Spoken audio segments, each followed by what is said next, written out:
Hi everyone, welcome back. So let's talk a little bit about the history of artificial immunity because it's actually really old. People have been doing artificial immunity methods for thousands of years.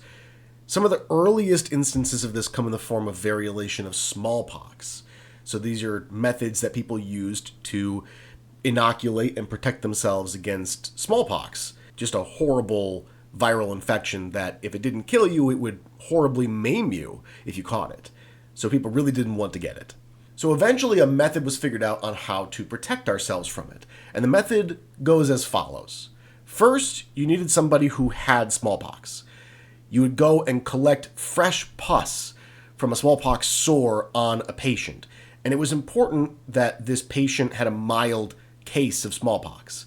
Mild is subjective for smallpox, but there was variation in how severe these cases could be. Then you'd have to allow the pus to dry, and then it was ground into a fine powder. A professional would administer this powder. Sometimes it was blown into the nose, but more often it was scratched onto a wound in the skin, and you would then just wait for the patient to develop symptoms. So, big question here. How does this protect somebody from smallpox? Aren't we introducing smallpox to a patient? That seems very counterintuitive, right? How does it reduce someone's risk of dying from smallpox or catching it in the first place? Well, variolation worked because you were introducing the virus to a person, but the dose was very small. There comparatively was not a lot of viral material in the pus in these sores. And so there was not a lot of viral load going into a new patient. And the fewer viral particles a person is exposed to at the start of an infection, the slower that ramping effect of that viral infection is on average. There's also the port of entry issue. So port of entry was really important for a disease like smallpox. This is a disease that spreads best through the respiratory system, and instead we are exposing people through skin contact.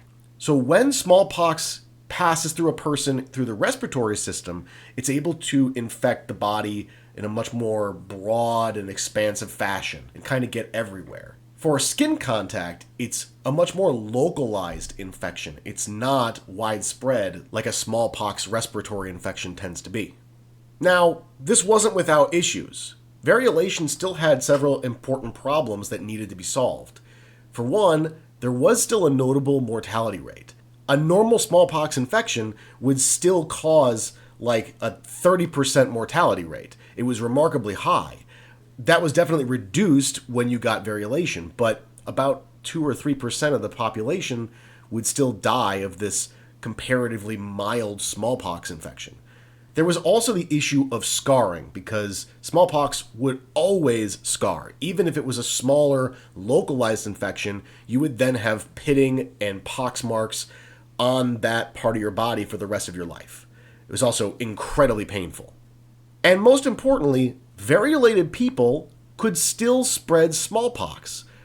While they were under treatment, somebody could be walking around still transmitting smallpox to nearby people. And so variolation of smallpox kept smallpox circulating in communities even though it was protecting them. It was a method that was helpful and harmful at the same time. Later, much later, a man named Edward Jenner would make an interesting realization. So Edward Jenner is this doctor, scientist, naturalist. He's a guy that wore many hats. And at one point, Jenner made an observation about dairymaids and a disease they would contract periodically called cowpox. It was well known at this time that dairymaids, people who would tend to cattle and milk them, were unlikely to contract smallpox. They had much lower rates of smallpox infections. It was also noted that they tended to contract cowpox. That was an infection that they contracted from the cows that they tended to. It was a cattle-specific infection that would sometimes have zoonotic spillover events.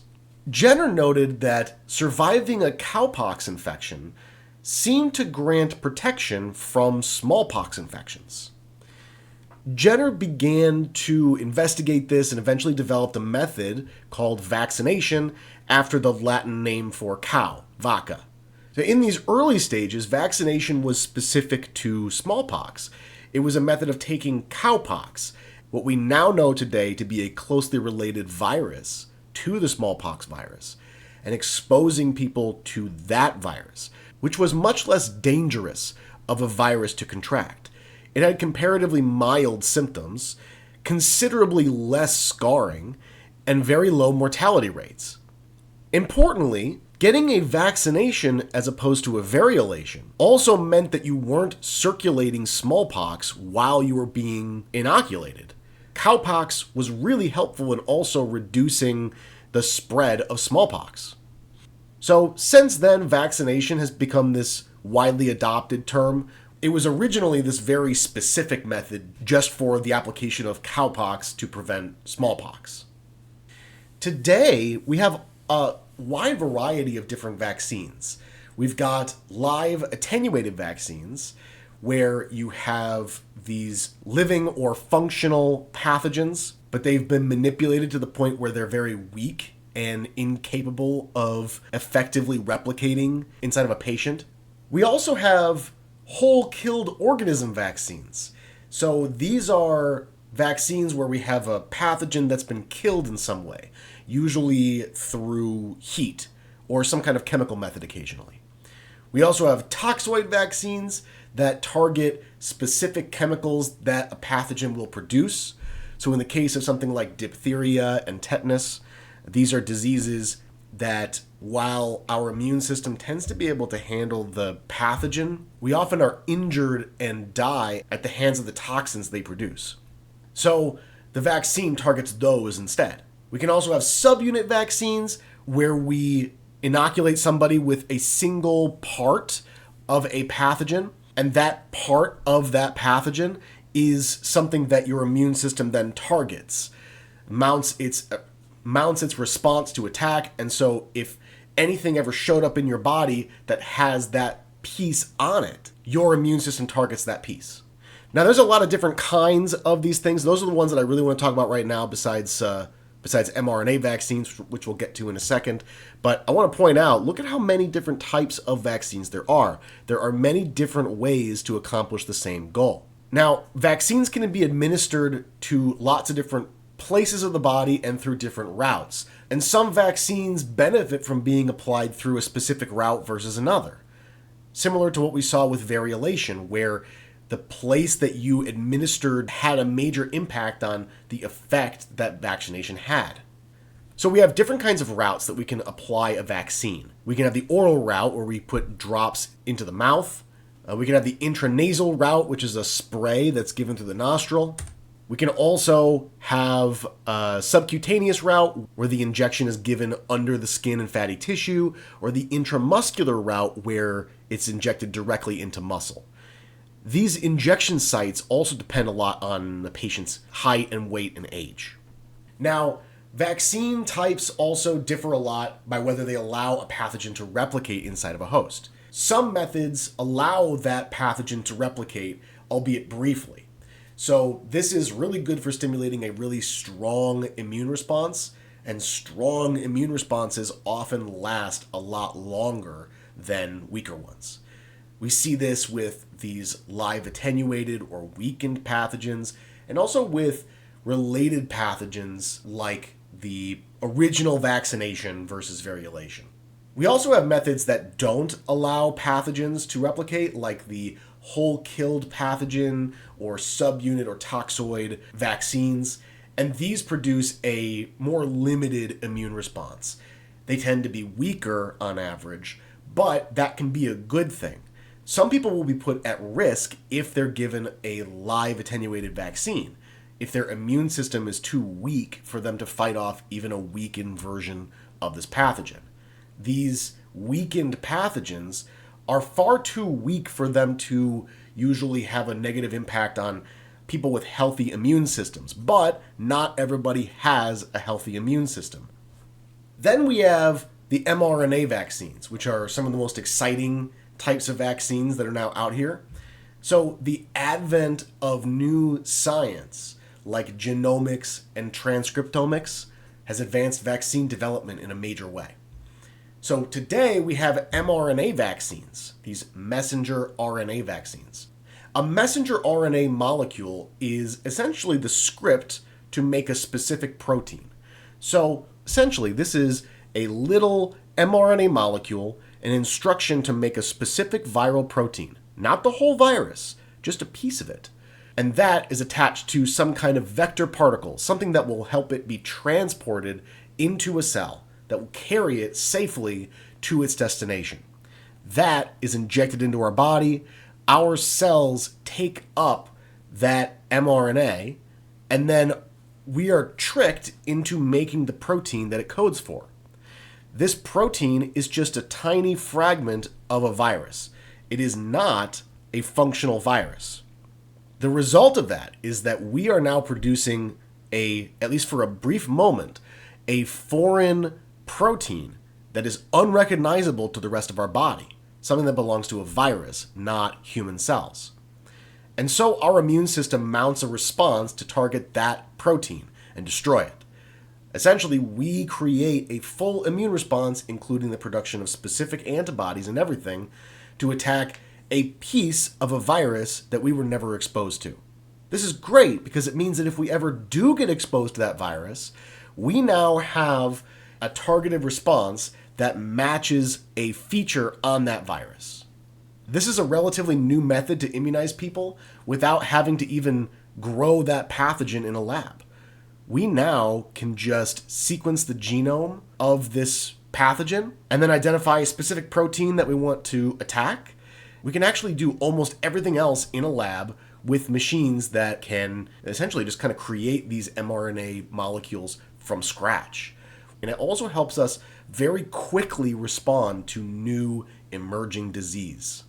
Now, vaccines have really changed the game in terms of public health. We have seen a dramatic reduction in infectious disease cases and mortality associated with that. In 1900, 797 deaths out of 100,000 people were attributable to these infectious diseases. Later, in 1996, almost a full century later, that has gone down to 59 deaths, a considerable drop. And this has been aided as well by advances in other kinds of medication, infection treatments, antibiotics, and so on. This is a major cause of illness and death that has waned. And some of these most severe causes of death, like measles, polio, and of course smallpox, has really declined around the world. This is due really to effective vaccination campaigns, people actually going out and making these vaccines available, trying to get people to be vaccinated, and new law and policy that has actually gotten these vaccination rates up. It has increased herd immunity as well. We've seen also major reductions to transmission for a lot of these pathogens. So let's talk about some common misconceptions. These are pretty popular thoughts that people sometimes have. I'm a healthy person with a strong immune system. Why do I need to get the flu vaccine? I don't need that. Some people think that naturally acquired immunity is always better than vaccine-induced immunity. There are lots of weird ideas about the mRNA vaccines that claim that they can do weird things like rewriting your DNA. And other people claim that healthy and careful living replaces the need for vaccinations. Now, let's address these one by one.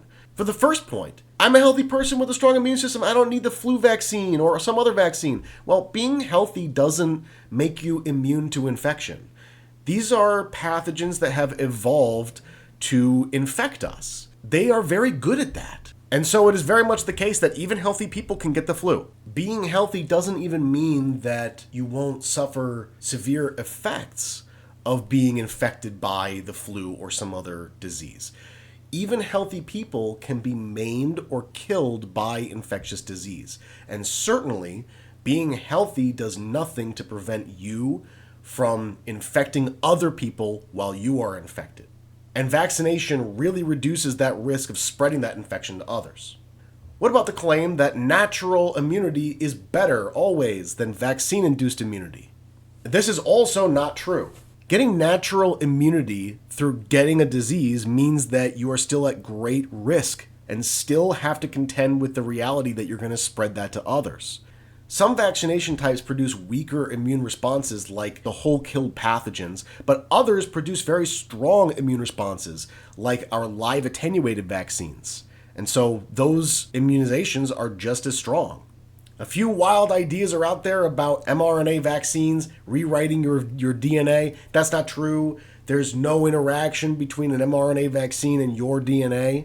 The mRNA is just an instruction to make a specific protein. It's not DNA. It's completely separate. It's just a piece of short-lived instruction material that lasts a short period of time, was used to make these proteins, and then it's recycled by your body. So it's very short-lived as well. There is no interaction with your DNA. And then you have the idea that healthy and careful living replaces the need for vaccinations. Well, diet and exercise only go so far. They are not capable of fighting a pathogen alone. Remember that these infectious diseases are caused by living organisms or non-living infectious particles that all undergo evolution. They have steadily evolved to become more effective pathogens. They are able to infect healthy people. It does not matter that you are the fittest, healthiest person on the planet. You can still get measles if you are not immune to measles.